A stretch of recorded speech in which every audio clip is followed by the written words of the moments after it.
தற்போதைய அண்மை செய்தி. திருவண்ணாமலை மாவட்டம் சாத்தனூர் அணையிலிருந்து திறக்கப்பட்ட உபரி நீர் காரணமாக திருக்கோவிலூர் தென்பெண்ணை ஆற்றில் கடும் வெள்ளப்பெருக்கு ஏற்பட்டிருக்கிறது. தற்போதைய அண்மை செய்தியாக நாம் பார்த்துக் கொண்டிருக்கிறோம். சாத்தனூர் அணையின் பாதுகாப்பை கருதி அணைக்கு வரும் நீர்வரத்து அப்படியே தென்பெண்ணை ஆற்றில் திறந்துவிடப்பட்டிருக்கிறது. இதன் காரணமாக தென்பெண்ணை ஆற்றில் கடும் வெள்ளப்பெருக்கு ஏற்பட்டிருக்கிறது.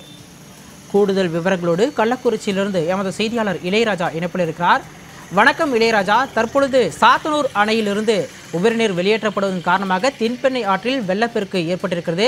தற்பொழுது வெள்ள நீரானது எந்த அளவிற்கு கன அடியில் வந்து கொண்டிருக்கிறது? தற்பொழுது அங்கு இருக்கக்கூடிய பாதுகாப்பு நடவடிக்கைகள் என்ன? வணக்கம் சிகாமணி.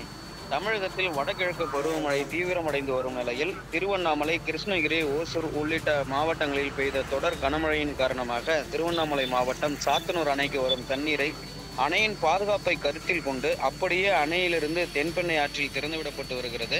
இந்த நிலையில் நேற்று இரவு சாத்தனூர் அணையிலிருந்து வினாடிக்கு 15,000 கனஅடி நீர் திறக்கப்பட்டதாக கூறப்படுகிறது. இதனைத் தொடர்ந்து சாத்தனூர் அணையில் இருந்து திறக்கப்பட்ட தண்ணீர் தென்பெண்ணை ஆற்றின் இரு கரையோரம் ஒட்டி செல்கிறது.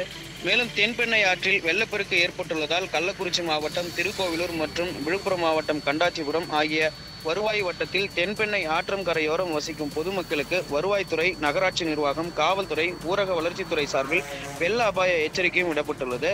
இதே போன்று கள்ளக்குறிச்சி மாவட்டம் சங்கராபுரம் அருகே உள்ள மூங்கில்துறைப்பட்டு பகுதியில் ஓடும் தென்பெண்ணை ஆற்றின் கரையோரமும் இதே போன்று எச்சரிக்கை விடுக்கப்பட்டுள்ளது குறிப்பிடத்தக்கது. சிகாமணி,